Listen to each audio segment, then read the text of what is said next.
Hello people, welcome to my new video. ये है हमारा एक्सक्रीशन का पार्ट 2। अभी तक हमने क्या क्या पढ़ा? हमने पढ़ा यूरिया साइकिल। इसके अलावा हमने पढ़ा कौन कौन से तरीके के वेस्ट होते हैं जिस पे डिपेंडेंट एनिमल्स होते हैं, जैसे एमोनोटेलिक, यूरियोटेलिक, यूरिकोटेलिक। इसके बाद हमने पढ़ा था कुछ कि एक्सक्रीटरी सिस्टम कैसे क्या होते हैं, क्या पार्ट्स होते हैं उसके। फिर हमने क्या पढ़ा? फिर हमने उसकी ब्लड सप्लाई को पढ़ा था लास्ट वीडियो में। टाइप्स ऑफ नेफ्रॉन्स पढ़ा था। इसके अलावा हमने फिल्ट्रेशन को भी इधर ही कवर किया हुआ था। जो जीएफआर था वो हमने किस पे डिपेंडेंट बताया था? फिल्ट्रेशन कोफिशिएंट पे और नेट फिल्ट्रेशन प्रेशर पे। जो नेट फिल्ट्रेशन प्रेशर होता है उसके अंदर हमने पढ़े थे 3 प्रेशर्स, पीजी, पीबी, पाईजी। ठीक है, यहाँ तक कोई प्रॉब्लम नहीं हुई होगी। इसके अलावा हमने कुछ मॉलिक्यूल्स के नाम पढ़े थे या कुछ फैक्टर्स के नाम पढ़े थे जो कॉन्ट्रैक्शन और रिलैक्सेशन कराते हैं, वो हमें अच्छे से आना चाहिए। इसके अलावा afferent arterial resistance, efferent arterial resistance जो हमने पढ़ा था वो हमें अच्छे से आना चाहिए। तो अब हम नेक्स्ट पार्ट पे जा रहे हैं जहाँ पे हम कुछ वैल्यूज़ के बारे में डिस्कस करेंगे, जिससे अगर हमारे पास कोई न्यूमेरिकल बेस्ड भी क्वेश्चन आ जाता है तो हम उसे सॉल्व कर पाएँ।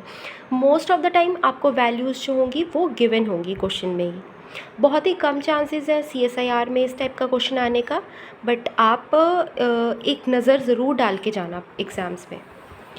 तो यहाँ पर सबसे पहले हमें बताया हुआ है GFR की value. GFR both the kidneys, मतलब कि जो दोनों ही किडनीज़ हैं उसमें 2 मिलियन नेफ्रॉन्स हैं। यहाँ पर जो GFR होता है वो होता है 125 ml पर मिनट। अगर हम इसे पर डे के हिसाब से निकालें तो ये हो गया 180 लीटर्स पर डे।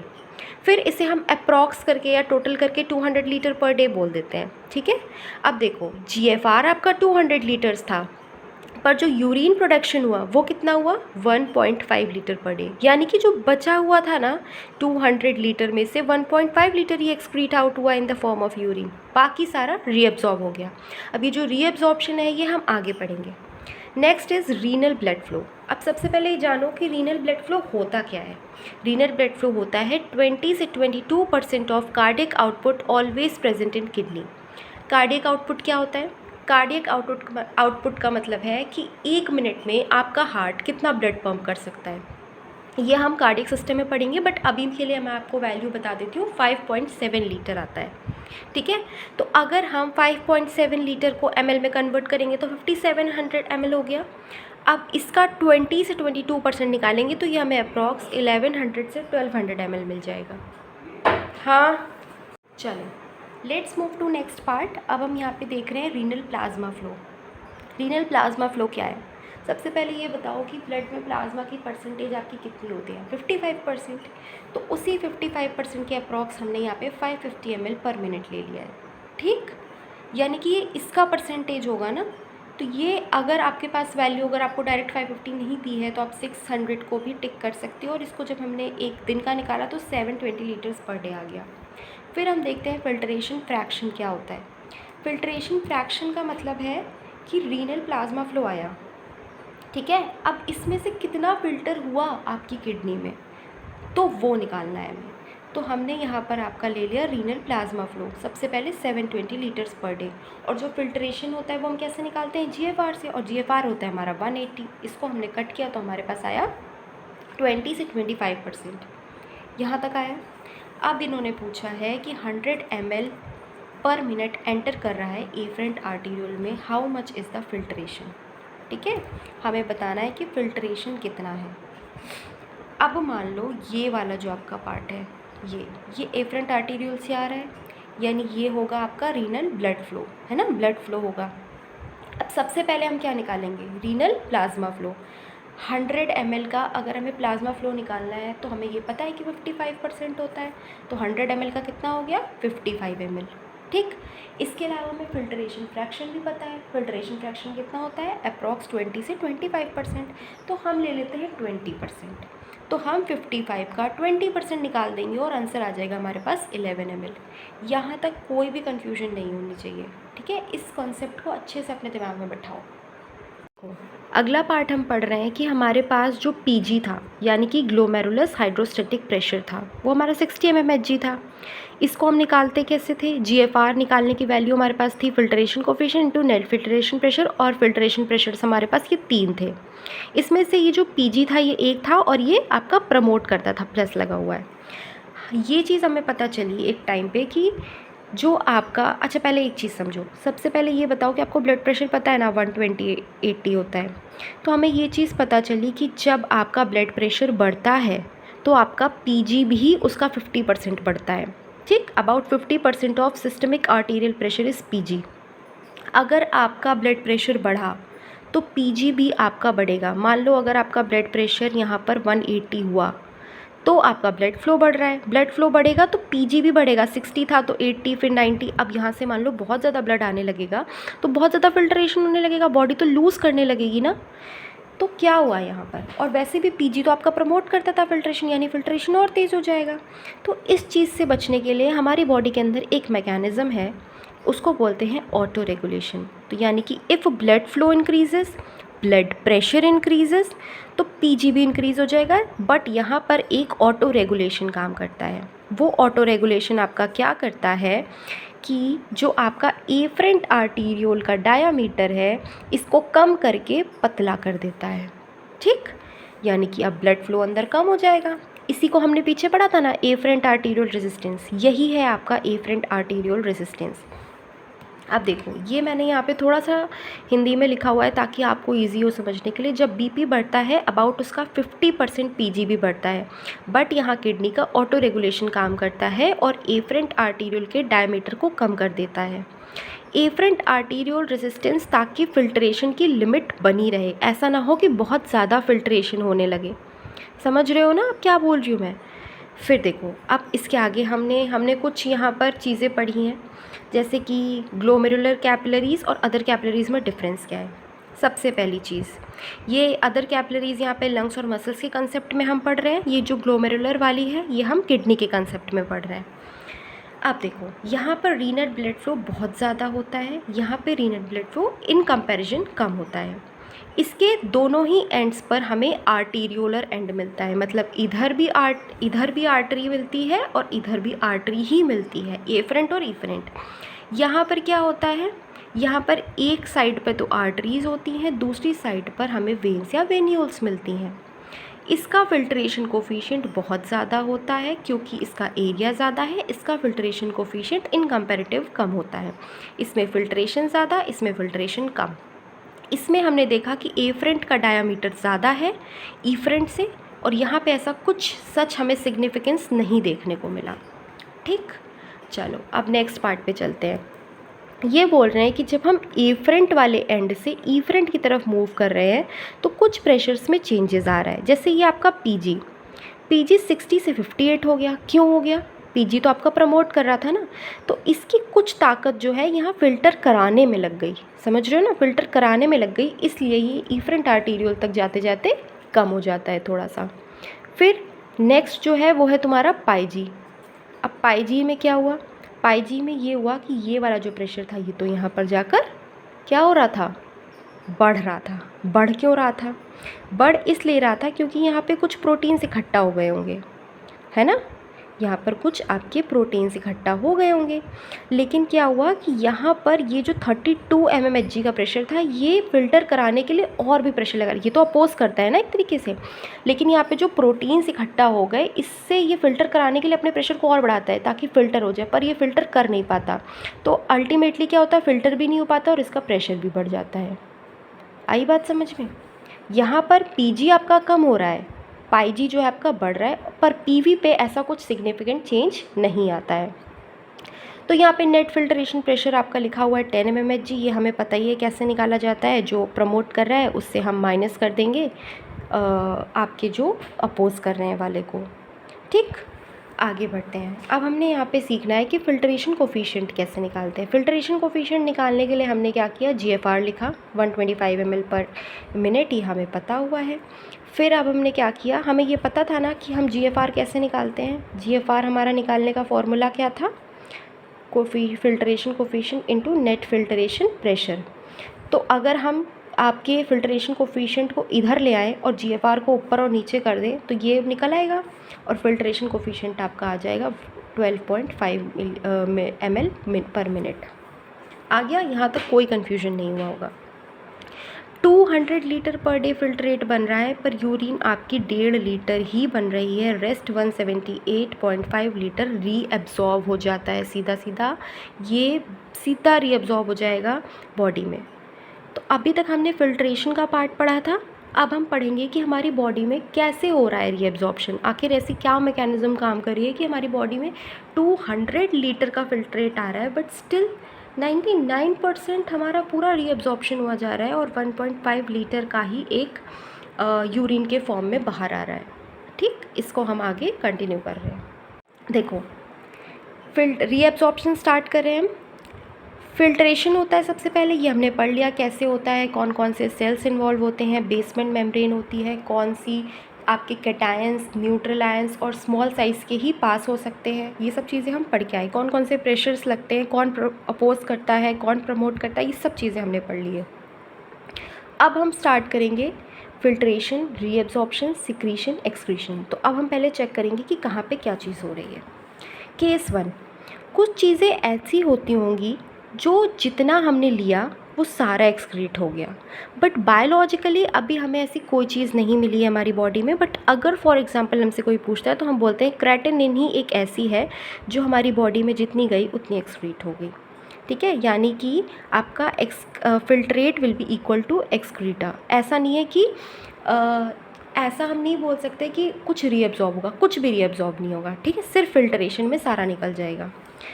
एक होता है आपका केस 2, जिसको हम बोलते हैं फ़िल्ट्रेशन और पार्शियल रीअब्जॉर्प्शन। मतलब फ़िल्ट्रेट में आया, फ़िल्ट्रेट में आने के बाद कुछ पार्ट रीअब्जॉर्ब हो गया, अदर पार्ट जो है वो आपका एज अ एक्सक्रीशन निकल गया। यहाँ पर आपका ये जो फ़िल्ट्रेशन है ये ज़्यादा है। ठीक है, मान लो आपका इसका एग्जांपल हो गया वाटर, इलेक्ट्रोलाइट्स, यूरिया। मतलब थोड़ा रीअब्जॉर्ब होगा और बाकी आपका फ़िल्टर आउट हो जाएगा। पार्शियल रीअब्जॉर्प्शन होता है, बाकी सारा फ़िल्टर आउट। ठीक है, अब हम चल रहे हैं नेक्स्ट चैप्टर पे, नेक्स्ट पार्ट पे, केस 3 पे। देखो, केस 3 में क्या हो रहा है कि फ़िल्ट्रेशन हो रहा है बट यहाँ पर कंप्लीट रीअब्जॉर्प्शन हो जा रहा है। मतलब एक्सक्रीशन में बिल्कुल भी नहीं निकल रहा है। ऐसी 3 चीज़ें हमने पढ़ी हैं, ग्लूकोज, अमीनो एसिड और बाइकार्बोनेट्स। अब ये याद रखना कि अगर कभी भी ग्लूकोज आपकी यूरिन में आया दैट मीन्स यू हैव ग्लूकोसूरिया। अगर आपकी यूरिन में कभी भी प्रोटीन आता है that means you have proteinuria. That means ये आपके कभी भी यूरिन में नहीं आने चाहिए। अगर ये दिख रहे हैं that means you are suffering from some disorder. ठीक, केस 4 में हमने देखा कि फ़िल्ट्रेशन, एक्सक्रीशन। मतलब फ़िल्ट्रेट में वो कभी था नहीं बट हमने स्टिल देखा कि वो जब हमने सिक्रीशन किया या एक्सक्रीशन किया तो वो हमें दिख रहा है। When filtrate is X, but when you check the concentration is in urine, then it is more than X. मतलब filtrate में वो कम था बट पता नहीं कैसे जब आपने एक्सक्रीशन किया तो वो ज़्यादा हो गया। इसके लिए हमारे पास एग्जाम्पल है ऑर्गेनिक एसिड्स और बेसिस का। यहाँ पर हमने एक कंसेप्ट पढ़ा कि कौन सा कितना रीअब्जॉर्ब हो रहा है, तो ये चीज़ें याद रखना। अब हम सबसे पहले अपनी काउंटर करंट मैकेनिज़्म को देखेंगे, उसके कुछ पार्ट्स को पढ़ेंगे। ठीक है, आपको एक डायग्राम दिखा रही हूँ, उसके पार्ट्स को मैं आपको समझा रही हूँ। अभी मैं आपको बिल्कुल भी काउंटर करंट मैकेनिज़्म पे डायरेक्ट नहीं ले जाऊँगी, पहले आपको उसकी चीज़ें बताऊँगी, उसके बाद आपको वहाँ पे ले जाऊँगी उस कॉम्प्लेक्स वाले पार्ट पे। और आपको काउंटर करंट मैकेनिज़्म से अगर इतना भी डर लगता होगा ना, आपका वो फंडा बिल्कुल क्लियर हो जाएगा। तो यही डायग्राम है ना जो आपको थोड़ा सा डराता है, आज इसको फटाक से क्लियर करते हो और आपको इसमें एक भी डाउट नहीं रहेगा। I am very much sure. देखो, बोमेंस कैप्सूल, कैपिलरीज, ये वो पार्ट है जहाँ पर आपका क्या हो रहा था, फिल्ट्रेशन। ये आपका एफरेंट आर्टेरियोल, ये आपकी इफरेंट आर्टेरियोल। ठीक, फिर आता है आपके पास एक पीसीटी जिसका नाम है प्रॉक्सिमल कॉन्वोल्यूटेड ट्यूब्यूल। फिर आता है, अभी कुछ मत पढ़ना कि आइसोऑस्मोटिक, हाइपरऑस्मोटिक, हाइपोऑस्मोटिक, इन सब चीज़ों की आपकी ज़रूरत ही नहीं पड़ेगी। जब आप आगे पढ़ लोगे ना आपको लगेगा ही नहीं कि आपको इसकी नीड है, आप खुद ही से बता दोगे कहाँ पे क्या ऑस्मोलैरिटी होगी। देखो, ये वाली आपकी नीचे जा रही है। सबसे पहले ये जान लो, ये आपकी लूप ऑफ हेनले है, ये नीचे आ रही है यानी डिसेंडिंग है ये, तो डिसेंडिंग लूप ऑफ हेनले। ठीक, फिर ये आपकी ऊपर जा रही है यानी कि ascending loop of Henle, but आप देख रहे हो कि थोड़ी सी पतली है, तो ये आपकी है आपकी thin ascending loop of Henle. ये जो ऊपर जा रही है ये है आपकी thick ascending loop of Henle. ठीक, फिर ये अर्ली डीसीटी, लेट डीसीटी, फिर ये आपकी कलेक्टिंग डक्ट। अब कलेक्टिंग डक्ट जो है वो भी हमने दो पार्ट्स में डिवाइड करी हुई है, cortical collecting duct, medullary collecting duct. ठीक, यहाँ तक कोई प्रॉब्लम नहीं हुई होगी। इसके अलावा ये आपका वासा रेक्टा है, वासा रेक्टा को भी ऐसे ही देख लो आप, ये आपकी descending limb of Vasa रेक्टा, ascending limb of वासा रेक्टा। अभी सिर्फ इन पार्ट्स को फोकस करना, अच्छे से ड्रॉ करो अपनी कॉपी में अलग अलग पार्ट्स को। एक बार एक रफ पे आप ट्राई मारो, चेक करो कि आपको सारे चीज़ें समझ आ गई हैं कि नहीं, कब कैप्सूल है, कब पीसीटी है, कब डीसीटी है, कब लूप ऑफ हेनले, कहाँ पे क्या है, ये चीज़ पहले जान लो। इसके बाद अब हम सबसे पहले हमने ये फिल्ट्रेशन पूरा पढ़ लिया, अब हम इस पीसीटी के बारे में पढ़ने जा रहे हैं, जो ब्लू कलर से, स्काई ब्लू कलर से बनी है, इस पीसीटी को पढ़ेंगे। ठीक है, तो चलो स्टार्ट करते हैं। चलो पीसीटी के बारे में देखो।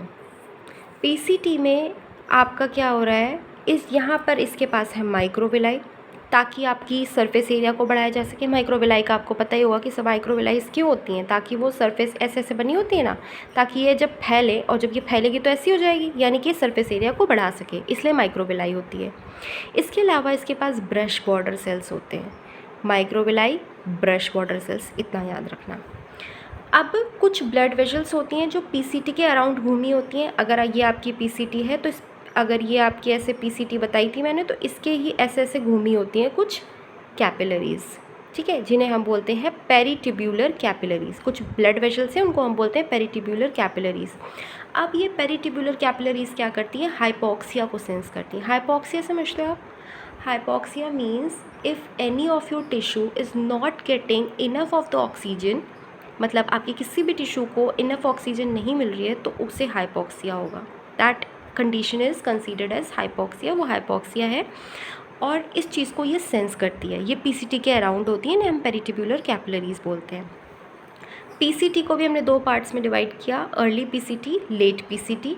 अर्ली पीसीटी जो है वो हाईली कॉन्वुलेटेड है, ये वाली लेस कॉन्वुलेटेड है। हाईली कॉन्वुलेटेड का मतलब समझते हो कि बहुत ज़्यादा घूमी हुई है, लेस कॉन्वुलेटेड है ये।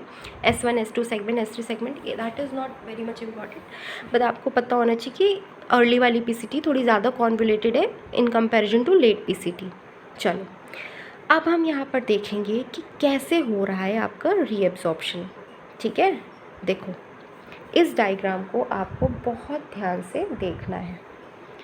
ये जो डायग्राम है ये आपकी है पीसीटी, ठीक, ये आपके सेल्स हैं, ये आपकी क्या है, ये क्या है, ये आपका ब्लड वाला पार्ट है। ठीक, अब हम देखो कैसे बता रहे हैं कि यहाँ पर क्या हो रहा है। सबसे पहले देखो, ये जो आपके सेल्स होते हैं, इसके आगे वाले पार्ट को एपिकल ल्यूमेन, बेस वाले पार्ट को बेसल ल्यूमेन कहते हैं इस सेल को। ठीक, एपिकल ल्यूमेन, बेसल ल्यूमेन, इतना याद रखना। ट्यूबुलर ल्यूमेन, क्योंकि ये एक ट्यूब ही है ना पीसीटी, प्रॉक्सिमल कॉन्वुलेटेड ट्यूब्यूल, तो ये ट्यूब है। अब क्या हुआ कि फ़िल्टर हुआ होगा, और यहाँ पर क्या क्या आ गया होगा, मान लो ये ग्लूकोज है, ये ग्रीन वाला अमीनो एसिड है, ये सोडियम है, ये सारे इसमें आ चुके हैं पीसीटी में।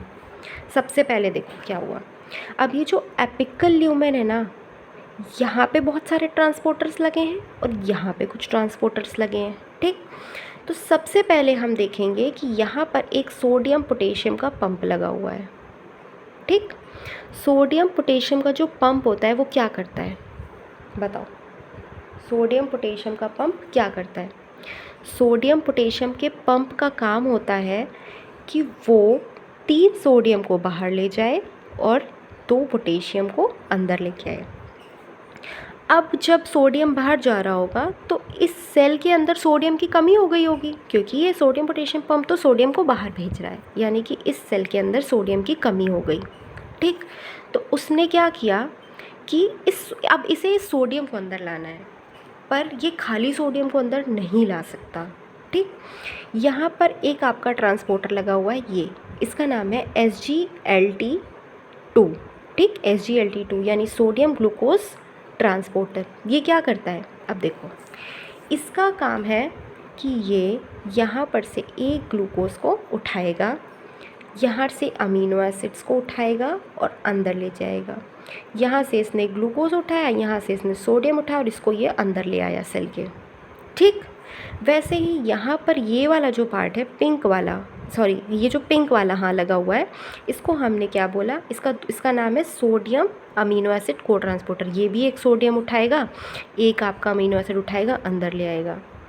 मतलब ये डायरेक्टली अंदर नहीं ला सकता था, इसलिए इसने ऐसा किया। समझ रहे हो ना? अगर ये सोडियम कभी सेल के अंदर कम नहीं होता तो क्या ये काम करते? नहीं करते। यानी कि ये आपका प्राइमरी ट्रांसपोर्ट है और ये आपका सेकेंडरी एक्टिव ट्रांसपोर्ट है। ये वाला जो ट्रांसपोर्टर है ये आपका इस पर डिपेंड करता है। अगर ये सोडियम को अंदर कम नहीं करेगा तो ये अंदर नहीं आ सकते। तो क्या हुआ कि ये एक ग्लूकोज एक सोडियम अंदर लाया, ये एक अमीनो एसिड और एक अमीनो एसिड और एक सोडियम को अंदर लाया। अब देखो ये अंदर तो आ गए हैं, बट हमें इसे ब्लड में भी तो लाना है, हमें इसे बॉडी में भी तो एब्जॉर्ब कराना है। तो इसके लिए यहाँ पर ये वाला जो पार्ट है, ये बेसल ल्यूमेन वाला, यहाँ पर क्या आया था आपका ग्लूकोज। सोडियम को तो बस यहीं तक आना था, सोडियम को अंदर नहीं जाना था, सोडियम को सिर्फ यहीं आना था। तो यहाँ बेसल पे लगा होता है आपका GLUT2। तो ये जो ग्लूकोज है ये GLUT2 से ब्लड में चला गया। वैसे यहाँ लगा होता है अमीनो एसिड का ट्रांसपोर्टर, ये भी आपके अमीनो एसिड को सिर्फ लेके अंदर चला जाता है और यहाँ पहुँचा देता है। यहाँ तक कोई प्रॉब्लम, कोई कन्फ्यूजन नहीं होनी चाहिए। ठीक, क्योंकि ये हमें अभी डाइजेशन में भी बहुत हेल्प करेगा। अगर आपको ये डायग्राम पूरा क्लियर है तो अब मैं इसका एक शॉर्ट नोट यहाँ पर लिखा हुआ है मैंने, वो आप अच्छे से देखो। पीसीटी पे माइक्रोविलाई हैं, ब्रश बॉर्डर भी हैं। अब ये क्या कर रही हैं, कुछ ब्लड वेजल्स हैं जो पीसीटी को सराउंड करती हैं, उसे हम बोलते हैं पेरिट्यूबुलर कैपिलरीज। ये क्या सेंस करती हैं, हाइपॉक्सिया को सेंस करती हैं। इसके अलावा बेसल ल्यूमेन पे सोडियम पोटेशियम का पंप है जो 3 सोडियम बाहर भेज रहा है, 2 पोटेशियम अंदर दे रहा है, जिसकी वजह से सोडियम का एक ग्रेडियंट सेट हो गया, मतलब सोडियम सेल के अंदर कम हो गया। अब SGLT2 क्या करेगा, एक सोडियम एक ग्लूकोज को उठा के अंदर ले आएगा और यही जो आपका ग्लूकोज था, ये GLUT2 जो बेसल पे लगा हुआ है वो ग्लूकोज को बाहर ले जाएगा बेसल से। फिर आपके एपिकल पे लगा हुआ है सोडियम अमीनो एसिड का को ट्रांसपोर्टर, ये एक अमीनो एसिड और एक सोडियम को उठाएगा जो सेल के अंदर लाएगा। और बेसल पे लगा है अमीनो एसिड का ट्रांसपोर्टर जो बेसल पे है और वो सिर्फ अमीनो एसिड को बाहर ले जाएगा। जैसे हमने यहाँ पर SGLT कौन सा पढ़ा, 2 पढ़ा। ये आपका इंटीग्रल मेम्ब्रेन है, हाइड्रोफोबिक है, 3 डोमेन होते हैं, ये सब हमें पता है। वैसे ही एक होता है SGLT1। SGLT1 क्या करता है, 2 अमीनो एसिड और एक ग्लूकोज को ले जाता है। देखो ग्लूकोज हमेशा एक ही जाएगा, बस उल्टा याद रखना। SGLT2 में एक सोडियम, SGLT1 में 2 सोडियम, पर ग्लूकोज एक ही। ये कितना पास है, 12 मेम्ब्रेन पास है। मेम्ब्रेन पास का मतलब आपको तब समझ आएगा जब आप GPCR पढ़ लोगे, ट्रांसपोर्ट पढ़ लोगे, सिग्नलिंग पढ़ लोगे। अब देखो हम नेक्स्ट पार्ट पे आ गए हैं जहाँ पे ये बताया कि जो ट्रांसपोर्टर्स होते हैं उनकी फ़िक्स्ड कैपेसिटी होती है कि वो कितना ट्रांसपोर्ट कर सकते हैं। मान लो कोई रिक्शा है, उस पर आप सिर्फ 2 ही लोग बैठ सकते हो, तो वो उसका एक कैपेसिटी होगी ना कि 2 ही लोग बैठ सकते। अगर 3 बैठ जाएंगे तो वो सैचुरेटेड हो जाएगा, मतलब अब उस पर जगह नहीं बचेगी। एक टाइम आएगा जब वो ख़त्म हो चुका होगा, उस पर जगह नहीं है, दैट इज़ सैचुरेटेड। अब transport maximum is reach then it will reach appear in the urine. मतलब एक ट्रांसपोर्ट मैक्सिमम एक वैल्यू होती है जिस वैल्यू पे अब हमें वो चीज़ ट्रांसपोर्टर्स के थ्रू सेल के अंदर एब्जॉर्ब ना होकर वो यूरिन में ही दिखने लगेगी। ठीक, अब इसका एग्जाम्पल एक दिया हुआ है कि जैसे ये 100 ml में अगर लेस देन 375 मिलीग्राम पर 100 ml ग्लूकोज है then it will pass through SGLT1 and SGLT2। अगर 375 mg से कम की ग्लूकोज है तब तो वो आपका SGLT1 SGLT2 से चला जाएगा, बट अगर ये 375 mg से ज़्यादा हो जाता है तो SGLT1 और SGLT2 उसको ले जा नहीं पाएंगे। इसके बाद ये हमें हमारी यूरिन में ही दिखेगा ये पार्ट। फिर यही लिखा हुआ है कि जो ट्रांसपोर्ट मैक्सिमम होता है ये अलग अलग नेफ्रॉन में अलग अलग दिखता है। क्यों, कॉर्टिकल में हमने पढ़ा था कि यहाँ का जो ग्लोमेरुलस होता है वो छोटा होता है ना। छोटा होगा तो यानी कि यहाँ पे जो ट्रांसपोर्टर्स लगे होंगे वो थोड़े लगे होंगे, कम लगे होंगे। और अगर जुक्स्टामेडुलरी होगा तो इसका ग्लोमेरुलस लार्ज होगा, लूप ऑफ हेनले लार्ज होगा। तो यहाँ पर हम देखेंगे कि यहाँ पर ज़्यादा ट्रांसपोर्टर्स लगे होंगे। तो यानी कि कॉर्टिकल वाला जो होगा वो 375 mg पर ही रुक जाएगा, बट मे बी ये आपका जक्स्टामेडुलरी वाला 375 के ऊपर भी थोड़ा सा 1-2 वैल्यू, 1 या 2 वैल्यूज़ के ऊपर नीचे भी जा सकता है, क्योंकि ये मोस्टली डिपेंड करता है कि आपका कितना ट्रांसपोर्टर लगा हुआ है। ठीक है। फिर रीनल थ्रेशोल्ड क्या होता है? The value eight which glucose appears in urine, it is threshold value. ठीक। अब जैसे कि हमने लास्ट में पढ़ा था कि ग्लूकोज और अमीनो एसिड्स आपके कैसे ट्रांसपोर्ट होकर पहुंचते हैं ब्लड में, वैसे ही हम देखेंगे कि बाइकार्बोनेट कैसे ट्रेवल करता है। अब देखो, ये जो आपका बाइकार्बोनेट है इस पे चार्ज है, दैट मीन्स ये इजीली पास नहीं कर सकता। Charge ions can not pass the hydrophobic membrane. ठीक। तो इसके लिए सबसे पहले देखो क्या होगा। ये आपकी जो सेल है, इस सेल पर आपकी क्या लगा हुआ है?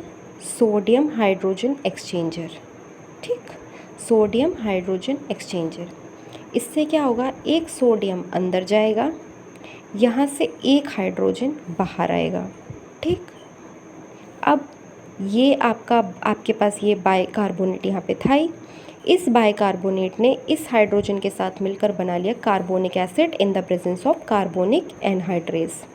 ये एक तरीके का वीक एसिड होता है, तो H2CO3 बन गया। अब ये आपका टूट जाएगा, किस में टूटेगा? वाटर में और CO2 में। अब जो गैसेस होती हैं वो इजीली क्रॉस कर जाती हैं, CO2 के फॉर्म में गैस अंदर चली गई। जैसे ही गैस अंदर गई, गैस को फिर वाटर मिल गई, क्योंकि हर सेल के अंदर वाटर है। CO2 ने वाटर के साथ कार्बोनिक एनहाइड्रेस की प्रेजेंस में मिलकर क्या बना लिया? H2CO3। अब ये H2CO3 ने क्या किया? H को बाहर निकाल दिया और बाइकार्बोनेट को तोड़ दिया। अब ये जो बाइकार्बोनेट है ये किसके थ्रू बाहर जा रहा है? ये जो बाइकार्बोनेट है आपका ये चला जाएगा बाहर। कैसे? क्या? यहाँ पर लगा हुआ है आपका सोडियम बाइकार्बोनेट सिम्पोर्टर। अब यहाँ पर जो ये बचा आपका H+, ये फिर बाहर निकल गया, इसने फिर यहाँ पे बाइकार्बोनेट के साथ जुड़ लिया। मतलब सीधी सी बात ये है कि बाइकार्बोनेट डायरेक्टली अंदर नहीं जा सकता, वो यहाँ से निकले हुए H+ के साथ जुड़ता है, कार्बोनिक एसिड बनाता है, फिर टूटता है, फिर अंदर जाता है, फिर मिलता है, फिर यहाँ पे कार्बोनिक एसिड बनाता है, फिर टूटता है, फिर बाइकार्बोनेट को बाहर भेजता है। यहाँ पे भी एपिकल और बेसल ल्यूमेन है। एपिकल ल्यूमेन पे आपका क्या लगा हुआ है? Sodium hydrogen exchanger. यहाँ पे लिखा हुआ है यहाँ पे क्या लगा हुआ है? Sodium bicarbonate exchanger. ठीक। अब देखो यहाँ पे ये चीज़ें लिखी हैं। Charge ions can not pass the hydrophobic membrane, so NHE gets 1 sodium in and 1 hydrogen out. The H+ gets added with bicarbonate ions, and in the presence of carbonic anhydrase it becomes H2CO3 carbonic acid. H2CO3 again dissociates into H2 and CO2, और gases non polar हैं इसलिए वो easily pass हो गई। इसके बाद हमने देखा यहाँ पर लगा हुआ है आपका क्या? Sodium hydrogen exchanger. ये सोडियम एक हाइड्रोजन, ये सोडियम जो था वो इन आउट, ये एंटीपोर्ट की तरह काम करता है। फिर ये जो आपका CO2 था ये वाटर की प्रेजेंस में कार्बोनिक एनहाइड्रेस बना लेता है, फिर ये टूट जाता है, डिसोसिएट हो जाता है H+ और HCO3- में। अब देखो यानी कि सीधी सी बात ये कि बाइकार्बोनेट्स के फॉर्म में ही एंटर नहीं कर सकते। तो हमने यहाँ पर 2 ट्रांसपोर्टर्स पढ़े, एक NHE यानी सोडियम हाइड्रोजन एक्सचेंजर, एक पढ़ा सोडियम बाइकार्बोनेट सिम्पोर्टर। 2 नेक्स्ट हम पढ़ेंगे कि वाटर आपका कैसे ट्रेवल करता है। ठीक है। इसके बाद नेक्स्ट रीअब्जॉर्प्शन जो हमें पढ़ना है PCT में वो है वाटर का। अब देखो ये ग्लूकोज थे, अमीनो एसिड्स थे, बाइकार्बोनेट्स थे, सोडियम था, ये सारे मूव होके यहाँ पहुँच चुके थे। यानी कि जहाँ पर सॉल्यूट्स ज़्यादा होते हैं वहाँ पे ऑस्मोलैरिटी ज़्यादा होती है, और पानी की हमेशा आदत है कि वो हमेशा सॉल्यूट्स की तरफ भागता है, याद रखना, ताकि वो इसको डाइल्यूट कर सके। ठीक है। डाइल्यूट मतलब पानी मिला के इसको डाइल्यूट कर सके। तो क्या होता है? वाटर हमेशा मूव करता है जहाँ पे ऑस्मोलैरिटी ज़्यादा होती है। ऑस्मोलैरिटी आने का ज़्यादा का मतलब है कि जहाँ पे सॉल्यूट्स ज़्यादा होते हैं, ये सारे सॉल्यूट्स तो ट्रेवल करके यहाँ जा चुके हैं। तो क्या होता है कि ये जो वाटर है ये भी हाई ऑस्मोलैरिटी की तरफ भागने लगता है, लो ऑस्मोलैरिटी से हाई ऑस्मोलैरिटी की तरफ भागने लगता है। यही लिखा हुआ है कि water always moves according to osmolarity, मतलब लो ऑस्मोलैरिटी से हाई ऑस्मोलैरिटी जाता है। कुछ वाटर जो होता है वो ट्रांससेलुलरली मूव करता है। ट्रांससेलुलर मतलब सेल को क्रॉस करते हुए मूव कर रहा है, एक्वापोरिन 1 के थ्रू। ठीक। कुछ आपके जो होते हैं, अब ये जो एक्वापोरिन 1 है इसके बारे में ये बताया कि इंटीग्रल मेम्ब्रेन प्रोटीन है, मल्टीपल पास है, 6 पास है। पीछे जो हम SGLT पढ़ के आए थे वो 14 पास था, ये वाला 6 पास है। ठीक। ये अब इसके अलावा कुछ जो होता है वो पैरासेलुलरली भी ट्रेवल करता है यहाँ से यहाँ।